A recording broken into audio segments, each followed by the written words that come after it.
ku bintu baganda baffe abawahabu abasalafu bye bayita bid'a ne bavuma buli omu bye bifaananyi nti buli akubye ebifaananyi abeera akoze bid'a. Ofuna bulungi mu Sahih Bukhari volume ey'omusanvu page 167, Sahih Muslim volume 3 page 1067 mulimu hadisi gye bagamba nti Nabi Muhammad sallallahu alaihi wa alihi wasallama yagamba inna min ashaddi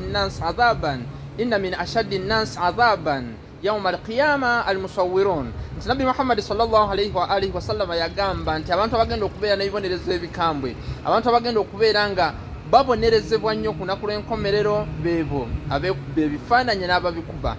Ekituufu kye kiri wano, ebifaananyi gye biri mu busiraamu oba biri bid'a. Nga tetunaba kukiddamu ekyo, twagamba nti abantu bwe bava ku kiramu kya Nabi Muhammad sallallahu alaihi wa alihi wasallama Qur'an wa itiratihi nga we twalaba mu Sahih Muslim volume 2 page 238 n'ebitabo ebirala Sahih Tirmizi n'ebitabo ebirala nti ekiramu kya Nabi Muhammad sallallahu alaihi wa alihi wasallama yali inni tariku fikum muthaqalaini kitab Allah wa itrati Qur'an yekitiibwa n'abantu b'enjuye ba Al-Bayt alayhi salatu wassalam. Katonda byafuula okwagala n'okugoberera nga kyateeka Surati Shura ya 23 yana abatukuza mu Surati Al-Ahzab ya 33 abantu lwe bakyuka ne bagenda mu Sakifa ne beerondamu ekintu ekikontagana ne Surati Al-Qasas ya 68 nti Allah subhanahu wa ta'ala yatonda era yalonda abantu lwe beerondamu ne bava ku bantu abatuufu Qur'an ne ba Al-Bayt alayhi salatu wassalam obuzibu bwajja mu busiraamu.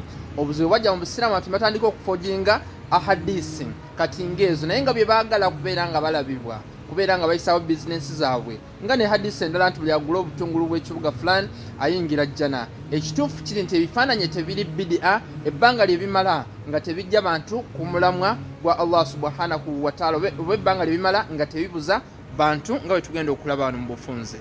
Kati nga ku mulembe gwa Nabbi Musa alayhi salatu wassalamu abantu bakwata akayima akate ne batandika okasinza. Nfuna bulungi mu Surati Nisa ya 153 thumma ittakhadhul ijla min ba'di ma jaa atukumul bayyinat. Abantu bakwata akayana ne batandika okubeera nga bakasinza ate nga baali bafunye obukakafu nti Allah subhanahu wa ta'ala yasinzibwa. Ebifaananyi bwe bityo bye bakwatanga ebiwumbe bwe bityo ne batandika okubisinza Allah subhanahu wa ta'ala yabifuula haramu, tebikkirizibwa.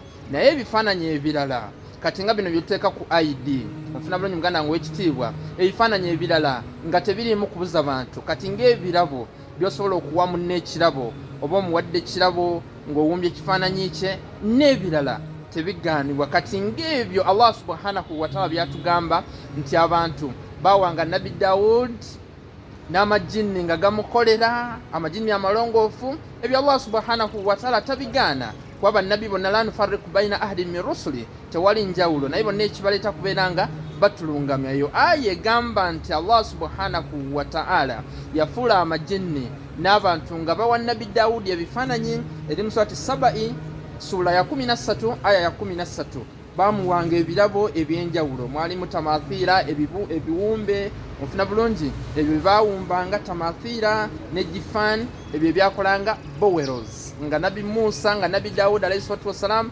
babimuwanga ebirabo. Muganda ngo ekitiibwa gugamba nti ebifaananyi biri bid'a tukuyita ku kiraamo kya Nabi Muhammad Qur'an wa itiratihi nga wetwala mu Sahih Muslim volume ey'okubiri page 238 nti yekubo ettuufu. Ebifaananyi si bid'a era gwogamba nti ebifaananyi bid'a ebiseera ebisinga tukulaba ku Facebook nga okubisiza ebifaananyi oba nga oli mu video waki obikola, waki byobuulira abantu tobigenderako. Wassalamu alaikum warahmatullahi wabarakatuh. Afunye sababu ngo sharing omulala.